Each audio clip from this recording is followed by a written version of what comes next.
சித்தி இந்த ஹாலை ஒற்றை அடிச்சுட்டு பெருக்கிட்டேன். இப்போ துடைக்க போறேன் சித்தி.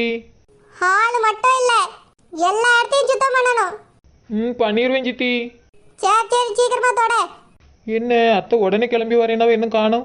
நம்மளும் எவ்வளோ நேரம் தான் வேலை செய்கிற மாதிரியே நடிக்க. வேலை செய்கிற மாதிரி நடிக்கே ஏகப்பட்ட வேலை செய்ய வேண்டியிருக்க. நானும் அத்தை வந்தவனே செல்லம்மா சித்தியை 4 அறுப்பா வண்டி பார்க்குறேன். என்னதான் வண்டி ஓட்டியாரு வந்துருவா. கொஞ்ச நேரம் வீடை துடைப்போம். சீக்கிரமா வேலையை பாரு, நான் ரெஸ்ட் எடுக்கேன்.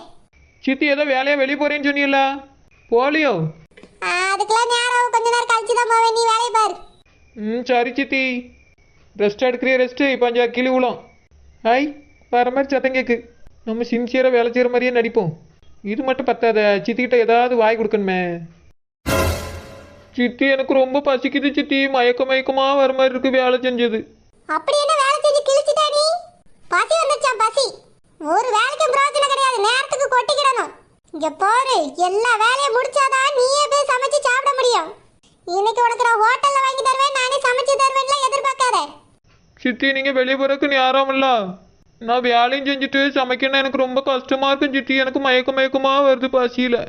கொஞ்சம் சோறாவது வடிச்சு தாங்க சித்தி. நான் தண்ணி ஊற்றியாவது சாப்பிட்டுக்கிறியேன்.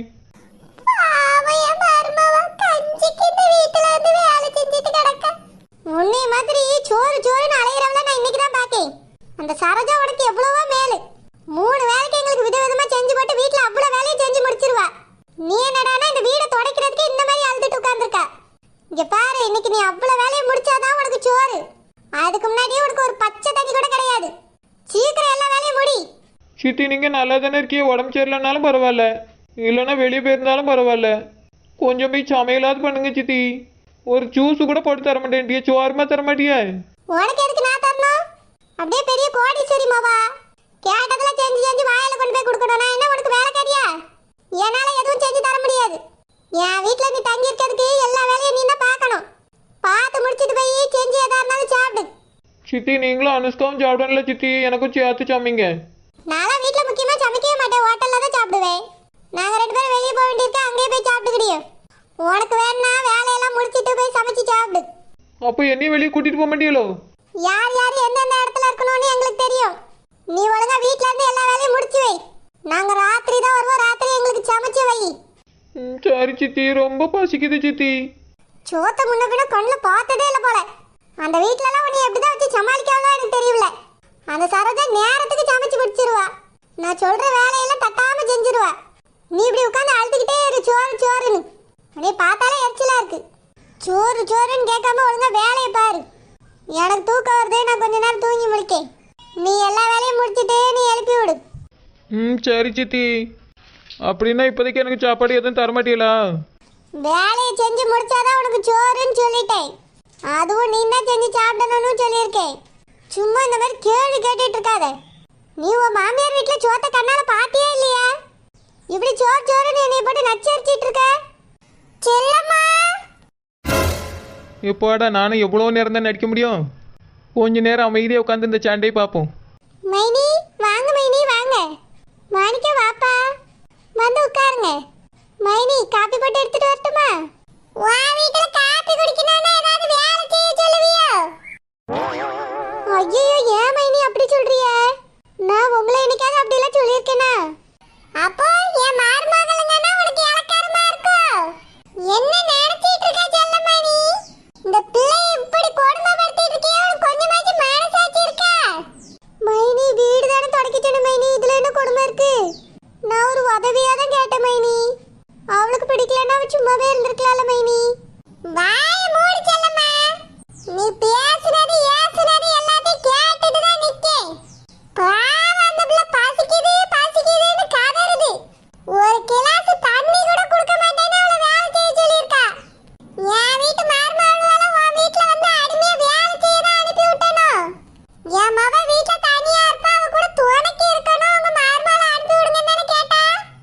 யாரும் இல்லாம உங்களை தனியா கிடக்கேன்னு நானும் அனுப்பி விட்டேன்.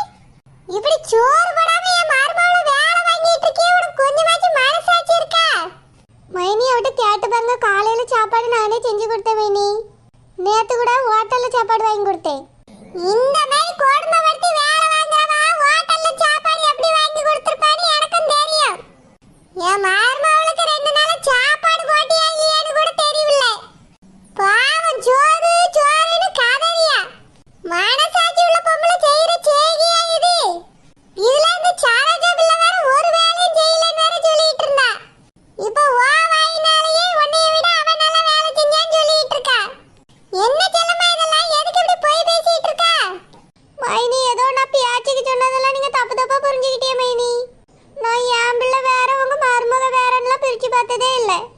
நீ இப்படிதான் உன் பிள்ளை சோறு கேட்டா கொடுக்க மாட்டேன் வேலையை முடின்னு சொல்லுவியோ? ஏன் மர்மவங்கிறதுனால தானே இப்படி அடிமை வேலை பார்க்க வச்சிருக்கா? சாப்பாடு போட்டு எப்படி வேலை வாங்கியிருந்தாலும் நான் ஒரு வார்த்தை கூட கேட்டிருக்க மாட்டேன். வேலையை செஞ்சு முடி, அப்பதான் உனக்கு சாப்பாடு அதையும் நீயே செஞ்சு சாப்பிடுன்னு சொல்லிட்டு இருக்கா. இப்படி யாராவது சொல்லுவாங்களா? எதிரி கூட இப்படி எல்லாம் சொல்ல மாட்டான். யாராவது தெரியாதவிய தண்ணி கேட்டா கூட உடனே காரிட்டு போய் கொடுப்பேன் நானு. பாசிக்குது சோறு வேணும்னு கேட்டா உடனே போட்டு கொடுப்பேன். ஏன் மருமகளுக்கு பசிக்குதுன்னு சொன்னாலும் நீ சோறு போட மாட்டேன்னு உட்கார்ந்துருக்கா. அப்படி என்ன திமிரேன்னு கேட்கேன். உன் பிள்ளை என் வீட்டுல இருக்கும்போது பசிக்குதுன்னு சொல்லவே வேண்டாம். என்னம்மா வேணும்னு கேட்டுதான் நான் செஞ்சிருக்கேன். இப்படி என்னைக்காச்சும் அவளை வேலை செய்யுன்னு சொல்லி நான் தொந்தரவு பண்ணியிருக்கேனான்னு போய் கேட்டு பாரு. ஏன் மருமகள நீ கொடுமைப்படுத்திட்டு இருக்கா? மைனி இல்ல மைனி, நீங்க தப்பா புரிஞ்சுக்கிட்டியே. அத்தை, நீங்க பேசுனது எல்லாத்தையும் நாங்க கேட்டுட்டோம். குழந்தை சொல்லும்போது கூட ஏதோ தெரியாம தான் அப்படி சொல்லியிருப்பியன்னு நினைச்சு நாங்க கிளம்பி வந்தோம். இங்க வந்து எங்க காதால எல்லாத்தையும் கேட்டதுக்கு அப்புறம் தான் எங்களுக்கு தெரியுது நீங்க இவ்வளவு மோசமா இருப்பீங்கன்னு நான் நினைச்சு கூட பார்க்கல அத்தை. பாவம் குழந்தை. எங்க வீட்லயே அவ பசிக்குதுன்னு சொன்னா யாருமே அவட்ட வேலை சொல்ல மாட்டாங்க. சாப்பிட்டுட்டு வந்து வேலை பாருன்னு தான் சொல்லுவாங்க. அவ பசி தாங்க மாட்டாத்த. இப்படி வேலை செஞ்சாதான் சாப்பாடு போடுவேன்னு அவளை கொடுமைப்படுத்திட்டு இருக்கீங்க. என் பொண்டாட்டியை பார்த்தா உங்களுக்கு அவ்வளோ இலக்காரமா இருக்கும். ஒன்றும் இல்லாதவான்னு சொல்லிட்டு இருக்கீங்க. முன்னாடி வேணா உங்க வீட்டில் கஷ்டமா இருந்திருக்கலாம். இப்போ அவள் என்னோட வைஃப் அத்தை. இப்போ அவளுக்கு என்ன கஷ்டம்? எங்க வீட்டில் சாப்பாடு இல்லாமலே உங்க வீட்டில் வந்து வேலை செய்ய சாப்பாடு போடுவாங்கன்னு சொல்லி அனுப்பி விட்டோம்.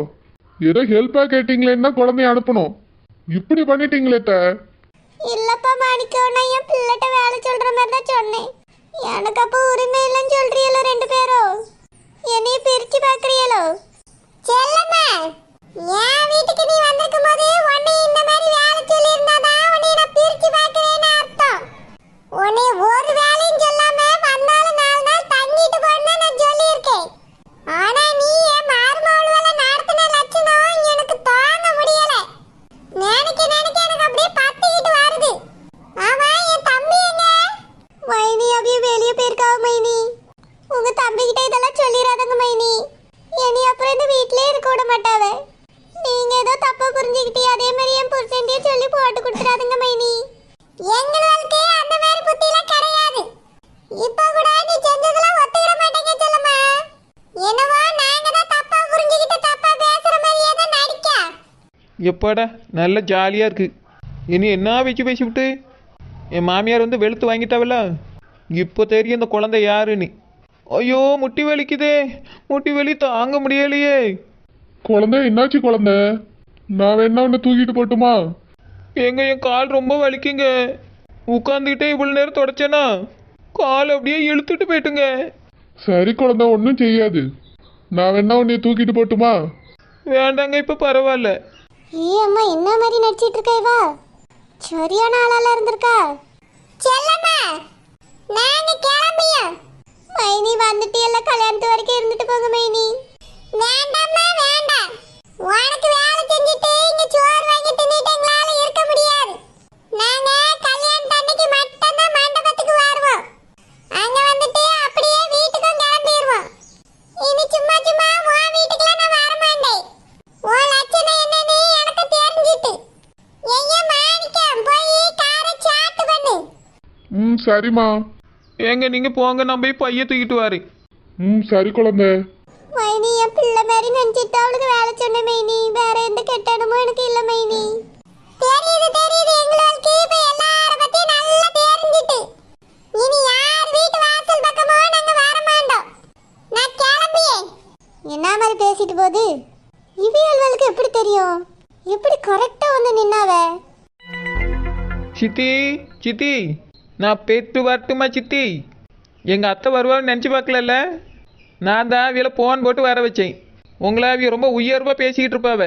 சரோஜா உங்களை பற்றி சொன்னான். நான் கூட அவள் ஏதோ பொய் தான் சொல்லியான்னு நினச்சிக்கிட்டு இருந்தேன். இங்கே வந்து பார்த்தா தானே தெரியுது அவள் சொன்னது கொஞ்சம் தானே. நீங்கள் பெரிய ஆள். மாமியார்ட்ட நல்லா மாட்டி விட்டேன். ஏன்மா நீங்கள் என்ன சொன்னாலும் அவைய நம்ப மாட்டாவ. வரட்டுமா வரட்டா? வந்துடாத அதனால பேரு குடும்பத்தை பிரிச்சு விட்டுட்டா பாவி.